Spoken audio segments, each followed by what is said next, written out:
जय गुरुदेव। मैं सुजीत धार्मिक ज्ञान A to Z में आपका स्वागत करता हूं। आज हम बात करेंगे 1 करोड़ मंत्र, किसी भी देवता या देवी का मंत्र 1 करोड़ जाप करने पर, उसका अनुष्ठान पूर्ण करने पर शरीर पर क्या क्या प्रभाव पड़ते हैं। इसमें एक बेहद सुंदर ही घटना है और इस घटना के माध्यम से आप जानेंगे कि एक व्यक्ति जो स्वामी डॉक्टर नारायण दत्त श्रीमाली जी के शिष्य थे, उन्होंने जो है शिव की 1 करोड़ मंत्र जाप के अनुष्ठान किए थे और उस 1 करोड़ जाप कर रहे थे। उसके बीच में ही उन पर जब संकट आया तो क्या शिव उनकी रक्षा कर पाए?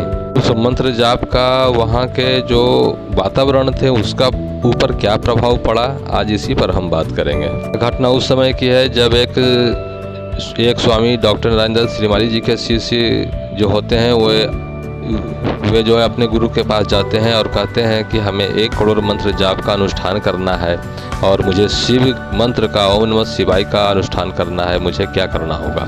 इस पर वे जो है आज्ञा दे देते हैं और कहते हैं जाओ करो। उनसे संबंधित उनको दीक्षा भी मिल जाती है और वे एकांत एक सुंदर बगीचे में जाकर के उस अनुष्ठान को पूरा करने लग जाते हैं।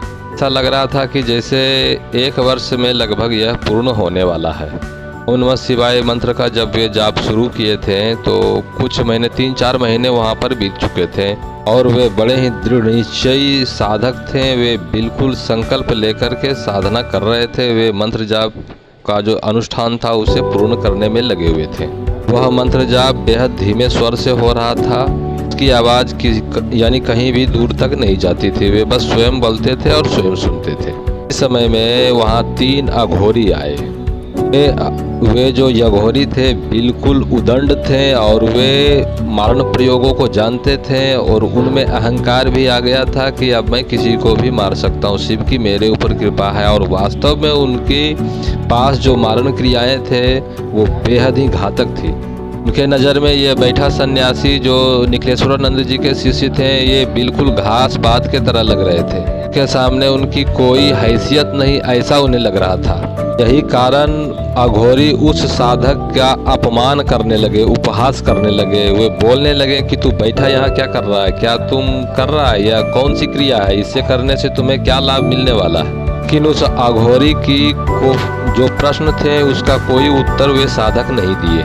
से वे और कुपित हो गए और उसने उसके ऊपर, उस साधक के ऊपर, निखिलेश्वरानंद जी के शिष्य के ऊपर मारण प्रयोग कर दिया। ऐसा कार्य सिर्फ एक ही अघोरी कर रहा था, 2 अघोरी सिर्फ देख रहे थे, उसके साथ खड़े थे और हंस रहे थे।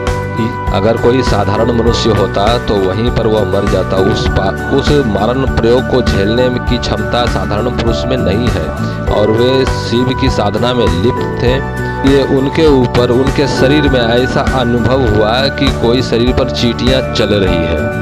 इसी संकेत से वे समझ गए कि मेरे ऊपर यह अघोरी ने मारण प्रयोग किया है और इससे बचने के लिए उन्होंने अपने मन में ही शिव से कहा कि हे शिव, मुझे लग रहा है कि यह अघोरी ने मेरे ऊपर मारण प्रयोग किया है, हे शिव मेरी रक्षा करें।